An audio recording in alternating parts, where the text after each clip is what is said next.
सफलता को हम हमेशा ही माइनॉरिटी में देखते हैं। आपने इस हॉल में 2000 लोगों को देखा, लेकिन मंच पर मुश्किल से सब मिला के 200 भी नहीं आए रिकॉग्निशन लेने के लिए। सफलता हमेशा माइनॉरिटी में है।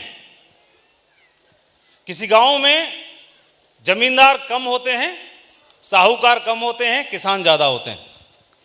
किसी फैक्ट्री में ऊंचे ओहदों पे कम होते हैं, बाकी वर्कर लोग ज़्यादा होते हैं।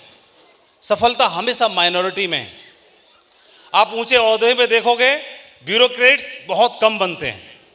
सफलता के लिए दौड़ में 100 लोग दौड़ रहे हैं, भर्ती होने वालों की संख्या 100 में से कुछ ही की होती है। मेडल पाने वाले मात्र 3 होते हैं, सिल्वर, गोल्ड और ब्रॉन्ज। सफलता हमेशा माइनॉरिटी में है। लेकिन परमात्मा ने ऐसी प्रक्रिया क्यों बनाई?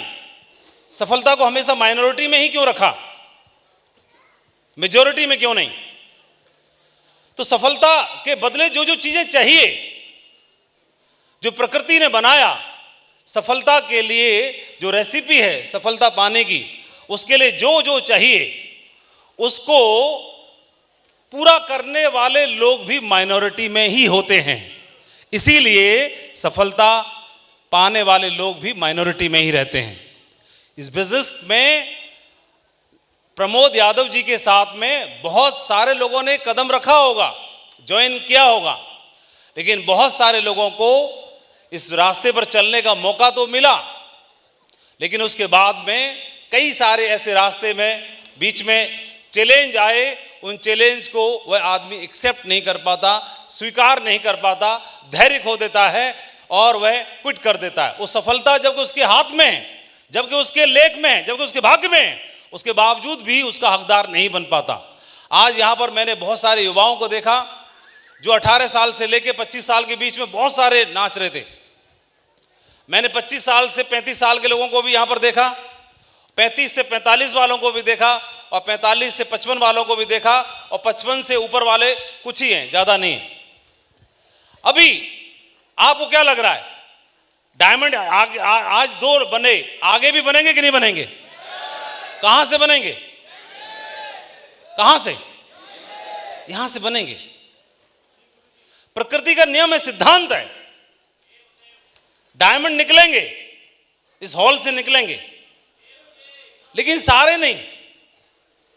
सारे आप बनना भी चाहते हो, सारे हम बनते हुए देखना भी चाहते हैं, ऊपर वाला भी चाहता है, लेकिन फिर भी प्रक्रिया पूरी क्यों नहीं होती? पूरी क्यों नहीं होती? 100 आउट ऑफ 100 क्यों नहीं होता? क्यों? क्योंकि सफलता के लिए, जितनी बड़ी सफलता है, उस सफलता के लिए जो चीज चाहिए, बताया प्रमोद यादव जी ने बताया कि मैं बिजनेस करता था, योगेंद्र जी ने बताया मैं सफलता के लिए कुछ भी करने के लिए तैयार था, मैं धैर्य रखने के लिए भी तैयार था। और वह जब आप प्लान दिखाने के लिए जाओगे, जब लोगों से मिलने के लिए जाओगे, जिनके साथ एक अंपायर आपको बनाना है, उन लोगों से मिलने के लिए जाते हैं। कुछ लोग उन लोगों तक मिलने के लिए धैर्य रखते हैं, कुछ लोग क्विट कर देते हैं। कुछ लोग इस बिजनेस में सफलता पाने के लिए धैर्य रखते हैं, कुछ क्विट कर देते हैं। कुछ लोगों का रिजेक्शन सहने का जो कोटा है वो जल्दी भर जाता है, कुछ लोग उसको बर्दाश्त करने की क्षमता डेवलप करते हैं और धीरे धीरे करके इस बिजनेस के चरम मुकाम पर पहुंचते हैं। इस बिजनेस में आम लोग ही आते हैं, कोई खास नहीं आते, बहुत खास नहीं आते, बहुत आम और साधारण लोग आते हैं। जसवीर सिंह जी एक गांव के रहने वाले हैं और बहुत कम पढ़ाई लिखाई होने के बावजूद भी नेटवर्क मार्केटिंग इंडस्ट्री के लिए किंग हैं, और उनके साथ जोड़ीदार Vijaypal Singh G network marketing industry के लिए आज एक गर्व है। उन जैसा अचीवमेंट किसी पे है नहीं, गांव के हैं, वह ज्यादा पढ़े लिखे टीचर और एक स्टूडेंट, दोनों को कॉम्बिनेशन।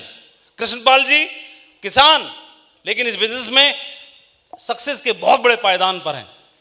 आप सक्सेस के मायने देखते हैं, एक बड़ी गाड़ी उनके पास है, एक बड़ा घर उनके पास है, एक बड़ी टीम उनके पास है, और ये अभी एंड नहीं है, ये शुरुआत है।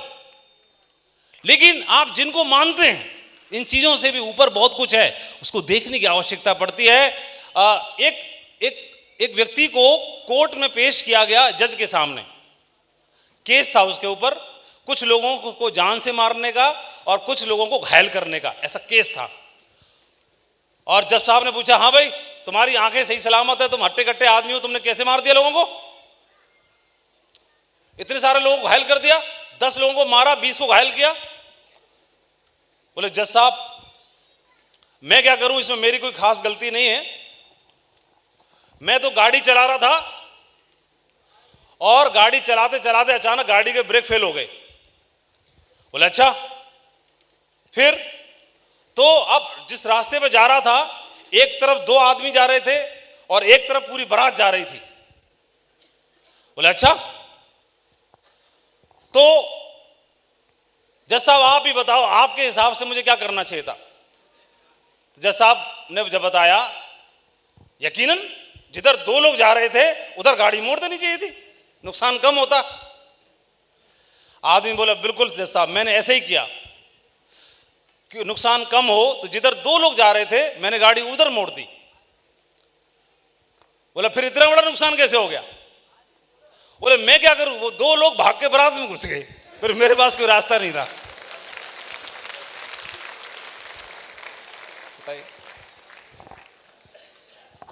वो मेरी गलती नहीं है,